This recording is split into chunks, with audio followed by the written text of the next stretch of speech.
Jaganmohan Reddy 2 days back assembly పక్క అవుతుంటే తాడేపల్లి ప్యాలెస్లో వాళ్ళు నాయకులతో మాట్లాడుతూ ప్రభుత్వం చేసిన అక్రమాలు అన్యాయాలపై వాళ్ళకి రెడ్ బుక్ ఉంటే మనకి డిజిటల్ బుక్ మన డిజిటల్ ప్లాట్ఫారాన్ని బుక్ని ఏర్పాటు చేసి వాళ్ళ అన్యాయాల అక్రమాలన్నీ కూడా మన దీన్ని పెట్టి భవిష్యత్తులో మనం వాళ్ళు తాడ తీస్తామని చెప్పేసి ఏదో మాట్లాడినట్లుగా నేను చూశాను మీడియాలో.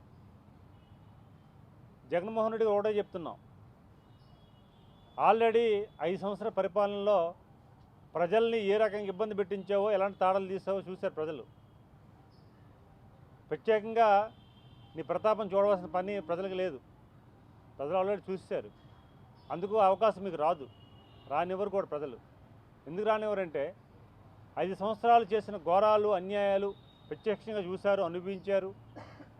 జీవితంలో మేము చాలా పెద్ద తప్పు చేశామనే బాధ కలిగింది. అందుకే ఈరోజు ఎన్డీఏ కూటమి ప్రభుత్వానికి రూపాయి ఖర్చు లేకుండా దేశ విదేశాల్లో ఉన్న తెలుగు వాటర్స్, ఆంధ్రప్రదేశ్ వాటర్స్ వచ్చి ఓట్ చేసి వెళ్ళారు. ఏ అభ్యర్థులు, మేము ఎంపీగా ఉన్నా మేము అభ్యర్థన చేయలేదు, ఎమ్మెల్యేలుగా ఉన్న అభ్యర్థులు కూడా అభ్యర్థన చేయలేదు. ఇక్కడున్న వాళ్ళకి ప్రసారం చేశాను తప్ప ఉపాధి కోసం, ఉద్యోగాల కోసం దేశ విదేశాల్లో ఉన్న వ్యక్తులకి ఎవరికి మేము అప్పీల్ చేయలేదు, రిక్వెస్ట్ చేయలేదు. స్వచ్ఛందంగా వచ్చేశారు. ఆ స్వచ్ఛందంగా వచ్చి చేశారు కనుకే మా నాయకుడు చంద్రబాబు నాయుడు కానీ, ఎన్డీఏ కూటమి నాయకులు కానీ మేమందరం కూడా ఒక బాధ్యతగా, ఇది పదవి కాదు ఇది బాధ్యత, ఆ బాధ్యత మీరు నెరవేర్చాలనే ఒక ఆలోచనతో, ఒక మంచి సంకల్పంతో ముందు సాగుతున్నాం.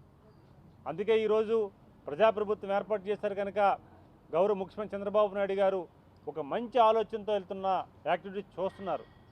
అందుకే మేనిఫెస్టోలో ఏదైతే మాట ఇచ్చారో ఆ మాటకి తగ్గట్టుగా కాకుండా ఇంకొద్దిగా అడుగు ముందుకేసి అమలు చేసిన సందర్భాలు మనం చూసాం.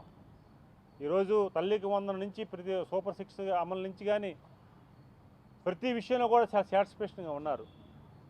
అతి ముఖ్యంగా ఎవరికి ఎటువంటి ఇబ్బంది లేకుండా, హెరాస్మెంట్ లేకుండా, ఉద్యోగ వర్గాల నుంచి, వ్యాపార వర్గాల నుంచి, సామాన్య ప్రజల నుంచి, రైతుల నుంచి అందరూ చాలా హ్యాపీగా ఉన్నారు.